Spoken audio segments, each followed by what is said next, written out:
Motormouth Jenkins here, welcoming you to our brand new YouTube channel. Hope that you'll come back and see every segment each and every week, and I will share preventative maintenance tips and regularly scheduled maintenance tips for your car. So whether you know a little bit about your car or absolutely nothing, this is the channel just for you, where I share over 35 years of experience as a qualified and licensed service technician with truck and coach, light truck and passenger vehicles. Come back and visit us and tell your friends, and we'll see you each and every week right here in the Car Connection Workshop on YouTube. Hey, welcome to the Car Connection Workshop, friends. Skippy, I'm down here. Here, that's it. Hey, friends, we got some stuff to get through today in the Car Connection Workshop, some follow-ups today, and those are important. I want you to know, how did things pan out? Well, sometimes things pan out really good, and other times I want to run for the hills, but we can't always do that. But thanks for stopping by the Car Connection Workshop. This video is brought to you by our certified financial planners, Tony Miele and Larry Tetro. 50 years of financial services and fiduciaries with IG Wealth Management in Ontario, Canada, and they also service people in the U.S. They are officially my planners and great friends for 20 plus years. These guys, they know their stuff. No matter what your financial situation is, debt, mortgage, insurance, estate planning, tax planning, and helping your portfolio to grow and actually make some money, you have the opportunity for a 1-hour complimentary discovery meeting with them. No sales gimmick, no pressure, no obligation, just to sit down, get your questions answered, and let them know that Car Connection sent you. These guys have been my financial planners for over 20 years. They're two of the best of the best of the best in Canada, period. So connect with them. Get a 1-hour complimentary discovery meeting and get down to the answers that you need. Well, I have answers for you today. We are working on Vanna White, our 2010 Dodge Caravan that's been in the infirmary for a few weeks now, but today's the day. You get to see what I've been up to. Last week we went harvesting parts in the wrecking yard. So I'm going to show you what we went after. Well, first of all, we needed to find one of these. And you say, what the heck is that? I knew you'd ask. I'm glad you asked, because if you have a Dodge Caravan or even the Dodge or the 20, I'm hearing back, some guys are saying back as far as 2009, Chrysler used this TIPM, and it's true, in some form. Maybe not this particular style, but still a TIPM, that's what it's called. So I'm going to open it up for you, and this one's got a big NG on there. You know what that means? No good. This one is a recipe for disaster. Lots of problems with this one. Okay, so we open the lid, you go, oh, it's just a fuse box. Oh, no, it's not. It ain't just a fuse box. Take a look at all the plugs on the back. Take a look at all the pins in there. And if you look real close, you'll see these green things. Those are circuit boards. This is a computer. And there's 3 more plugs here. This ain't no fuse box. Yeah, it holds all the relays, all the fuses. This is the power machine. Everything has to go from the BCM, the body control module, through this down to, I knew you'd ask, the PCM. And both these components, the PCM and the TIPM, the TIPM, are common pattern failure items on Dodge Caravan. When Skippy and I went into a U-Pull-It wrecking yard last week, we had a list this long. I meant to ask Skippy if she washed it in her laundry or we still have the ticker tape. There had to be 50 plus Dodge Caravans on the list, ranging from '09 all the way up to 2016. So when I go into the wrecking yard, what I'm looking for is I will look at almost every single one of those Caravans because I'm scanning and I'm looking for specific things that points me that might have good donors if they're still there. So we lucked out because we managed to get a Tipum that had already been remanufactured. And to bring this back up, and off the same van, we were able to get the power control module. But this is a really good score. So this from the dealer is going to cost you about $1,800. We paid like less than $50 for it. This is going to cost you about the same. And here's what got me excited about it, is there's a sticker on it. It says Daimler Chrysler module with the serial number Huntsville.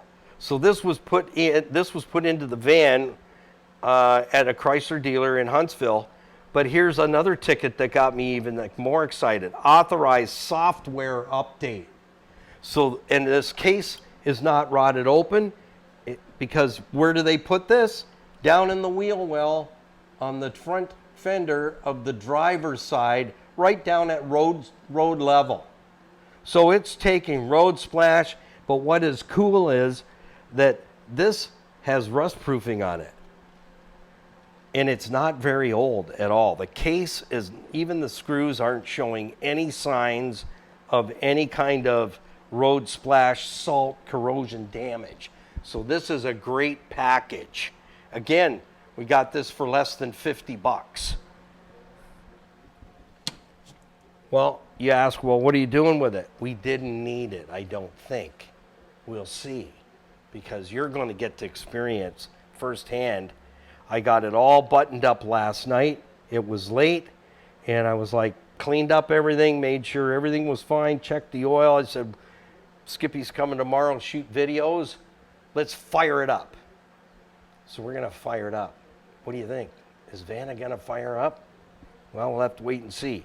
So we got a really good Tipum that was got a remanufactured sticker on, so that means it's been fixed. And again, to get one of these exchanged, so you send one in, you get one back, you're going to be $800 easily. And they come loaded with all the fuses and relays and everything in them. And then you got to install it. And it isn't a real easy task. It's a bit of a headache. So what did I run into? Let's just button this up. And this thing had problems. The lid wasn't sealing anymore. Somebody jammed the thing on. It's a mess. It's a mess. Well, it was even worse when I got in there and started uncovering this thing. Here's what we got. Yeah, I cut these plugs specifically out of another Dodge Caravan because I needed wiring and I needed terminals to fix. So this exact plug that's in the van, in Vanna White, had a broken latch on it. And that kind of gave me a clue. Somebody was in there messing with this at some point. They broke the locking latch off. Bad, really bad. Because these plugs, they have to be secured and then locked down. These things roll over. Not all that easy. When you get it in there, it will. It'll lock down. So this is double latched. So you have to move this. Sometimes they move easy. This one is not moving easy. You have to unlatch this by sliding it forward. Then you can pull this handle back and it will uncouple from the back of the Tipum. So when you put all this stuff back in, there's 3 plugs on the bottom. There's 4 whoppers like this on the top. So you got to get the bottom 3 in, or 4. There's 4 on the bottom. And then you got to make sure they latch in and you don't bend any pins over, because you can. So you got to make sure they're in and fully locked in. Otherwise, what will happen at the end of the day, if you have any one of those plugs not quite in, it won't start. It probably will not start because many circuits are interrupted. Look at how many wires are in these things. This one, even more wiring in this one. Look at that. How about that for spaghetti? So what I ran into was I grabbed this plug in case I needed it because somebody had split the loom and everything open. I don't know what they were trying to do there. I double checked the wiring. If wiring's good, I didn't see any damage, so I got it all back together, clipped together and sealed. You don't leave these things open. You have to seal them off.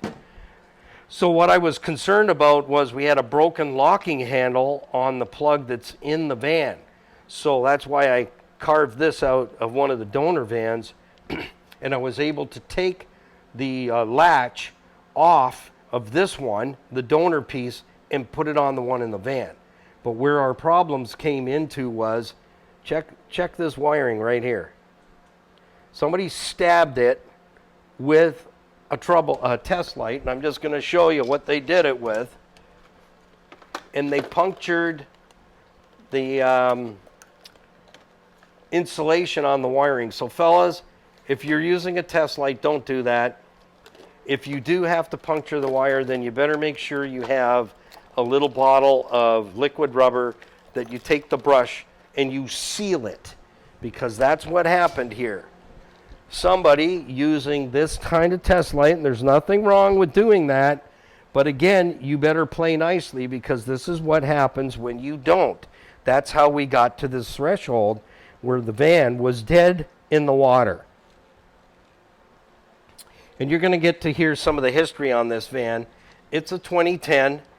Why would you bother fixing it? You're going to hear some of the story, and then you decide. So what somebody did was they poked this casing on the wiring, punctured it, and then the wire rotted away. And you can clearly see right there the damage.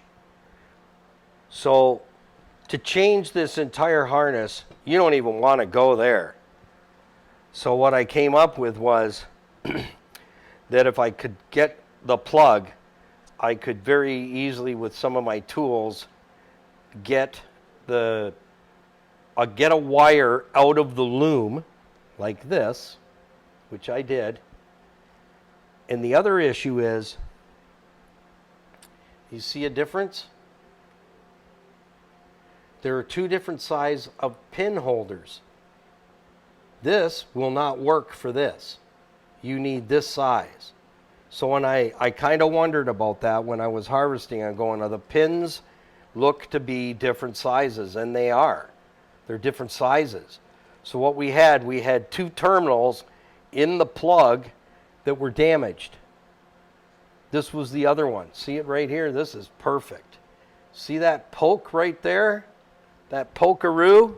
Let me see if I can point to it. Right here. They poked the casing on the wire with a test light and left it open. And there's no connection there now anymore.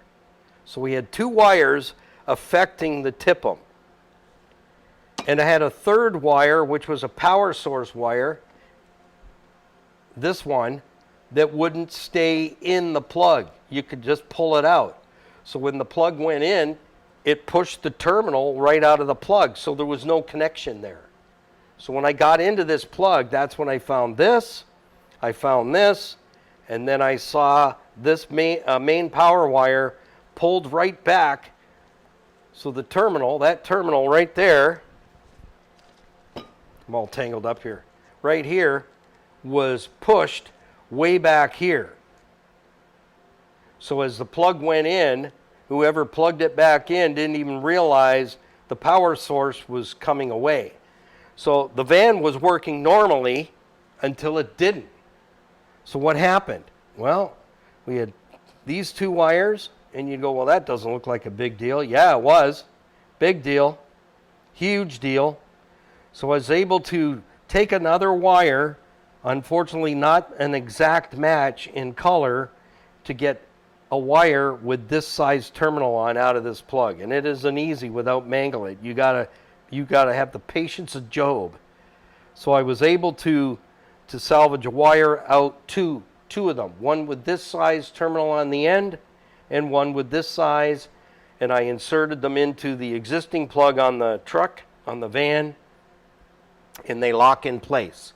So then I cut them off and cut the bad pieces out. I properly soldered, shrink tubed, and taped the two wires into the loom, because all this has to come together, and then there's a cover that goes over this, like this black one, but much bigger. That has to go back on, fellers. You don't just put a zip tie around it. You need to protect the back of this plug, because if any corrosion gets in there from the back, water or anything, that vehicle isn't starting. You're dead in the water. And now you got to diagnose it. And I showed you how many plugs go to this thing. There's a lot of testing. There was a lot of testing done to get to this point, because I had all these plugs to deal with. Look at them. All those pin terminals. And then more down here. I had to pin test every single one till I found the circuit being interrupted. That's when I found these. That's when I found a main power wire, because from the TIPM, so from the body control module, signals go over to the TIPM, from the TIPM down to the PCM, down in the wheel well, ahead of the front driver's wheel, up in the road splash hole is what I call it. Beautiful engineering. That's all I can say. Yeah, let's put a PCM that's worth thousands down where there's road splash in a country where we have snow, ice, rock salt, sand, and liquid salt brine. Brilliant. Brilliant. So, here's where I got to last night. All the healing has been done. Was able to transfer over the lock to the existing plug in the van, and every plug went in lickety-split, locked down, fully loaded. They're not going to pop back on me or drop down, because if they do, you're dead in the water, wherever you are. That's how important those three components have to work together. They have to communicate together.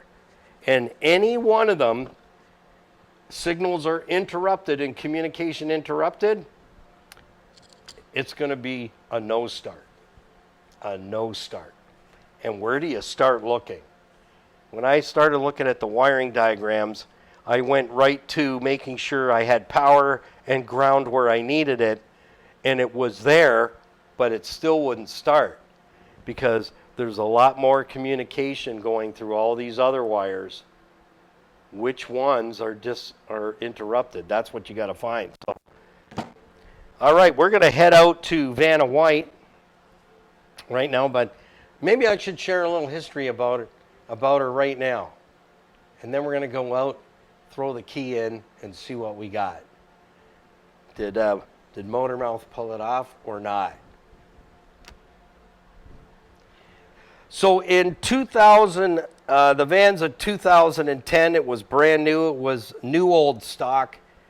It was given to the owner in 2011 for an 11-year-old terminally ill boy, and it gave him independence to get him around in his wheelchair by tender wishes.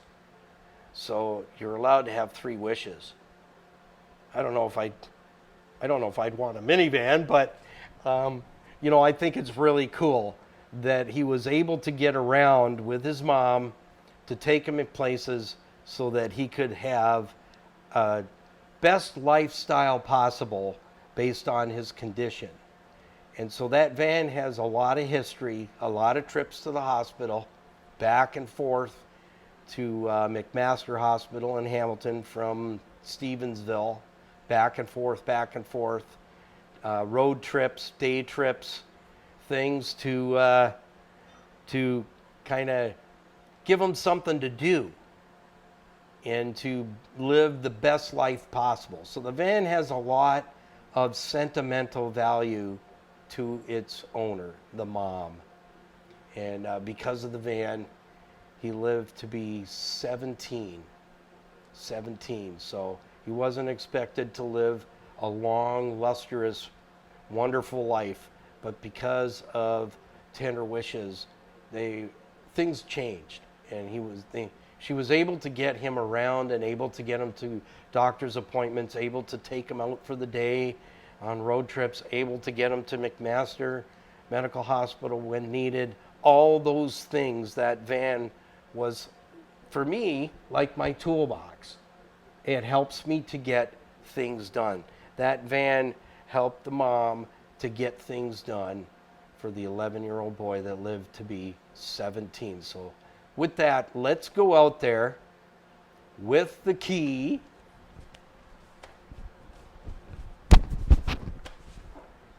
I got it. And let's see if I did a good enough job to save Vanna White. Are you ready? Let's go. I'm excited because if it runs, she lives another day. Okay, we're heading out the back door of the campus here. Watch out for rabbits. I caught them shaving the other day. Yeah, I told my neighbor, I said, the rabbits are shaving. She says to me, Motormouth, why are the rabbits shaving? I said it has something to do with their union, that they no longer wanted to be recognized as hares. And I'm going, who knew? They have feelings. Rabbits have feelings. I wonder if fish have feelings. All right, this is pretty exciting. Will Vanna White start and run again? I don't know. I did the best I could. We're coming through the tunnel now. Heading to the van. Is she looking good today? Yep. Motormouth gave her a bath this morning. Shampoo and set. Best I could do. But this was the thing that annoyed me the most, that caught my leg. So that has to leave. All right, here we go. Let's unlock it. The locks are working. We're going to open it up. Hop in. I did lube all the doors and hinges. Keys going in. Will Vanna White start or not? Will she live again? Are you ready? Count it down. 3, 2, 1.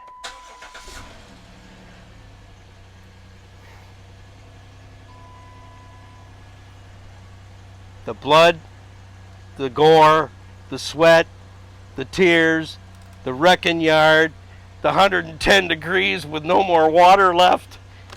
We survived all that. All the service lights are off. The radio works when it wants to, but the CD player works good. So that's pretty bonus. Everything's working. Interior lights are all back on and working. That wasn't working.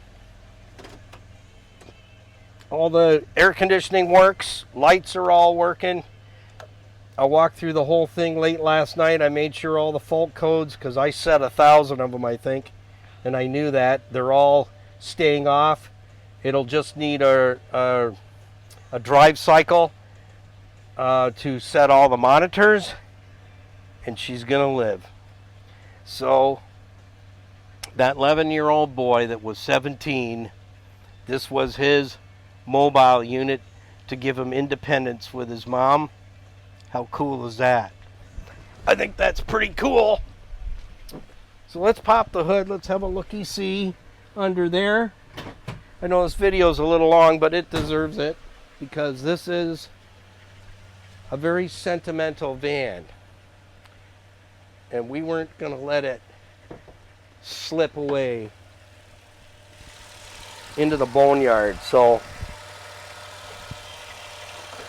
everything's all put together. I got spark plugs in. I know I'll be able to get the last plug out now. There's one that give me some problems, but I have been squirting it down. But here's the new box, all wired in. I did ground circuits and everything. The lid is not broken, and it's very important that no water gets in here.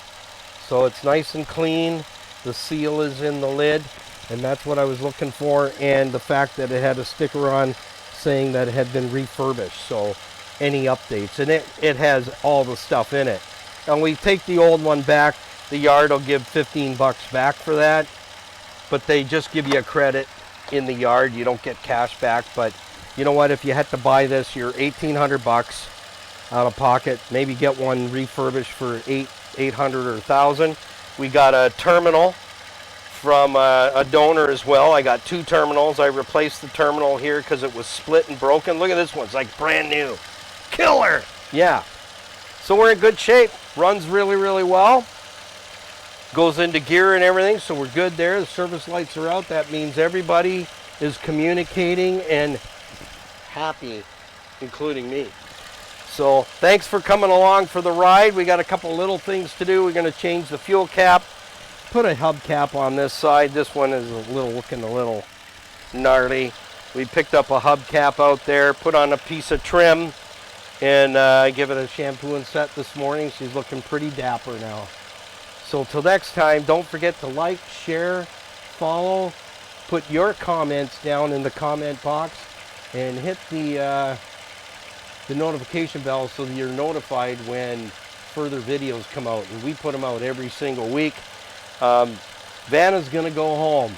It's time for her to go home and get back out on the road. It's charging good. I checked the charger whirler, and I like to call it the alternation, but Derek likes to call it the charger whirler. And appreciate Vice Grip Garage. Derek is my kind of guy. So we'd like to thank our certified financial planning professionals for bringing this video to you. They've made this video possible, and you can find Tony Nelly and Larry Tetro on our website at carconnectionbusinessnetwork.com, and take advantage of the complimentary discovery meeting and get your questions answered. They have over 50 years experience as fiduciaries. They are certified financial planning professionals. Tony Nelly, Larry Tetro with IG Wealth Management. So whether you have $1 or $100,000, they don't care. They will sit down with you and discuss what your circumstances are and put forth a game plan for you. Like, follow on Facebook, Niall Motormouth Jenkins. Visit us on our website any time of the night or day at carconnectionbusinessnetwork.com. Thanks for watching, and happy motoring, folks. And you know what? You can fix anything when you take the time to understand, ask questions, diagnose, and learn some stuff. This van in normal circumstances probably would have ended up in the wrecking yard. Boom. Might have made 53, I don't know. You had to see that tape, it was unbelievable. But we came away with what we needed, took the time, put it together, tested it, and so we've done the 5 things. Actually, it's 4 things. The concern, van wouldn't start. The cause, determined the cause to be wiring and a faulty TIPM. Move towards correction, getting parts at the best price possible, going to a U-Pull-It and harvesting the parts, and now confirming the repair. So we've done concern, cause, correction, and confirmed. All the service lights are out, monitors just need to be set, and this baby got saved from the crusher. How about that? So we'll see you in the next one. Thanks for watching. Well, thank you for stopping by the Car Connection Workshop right here on YouTube. Don't forget to come back and join us for another segment. So like, share, tag, and follow, and ding that bell so that you don't miss a single edition of Car Connection. So till next time, keep it under 100 and put the coffee on, because we're coming to your house.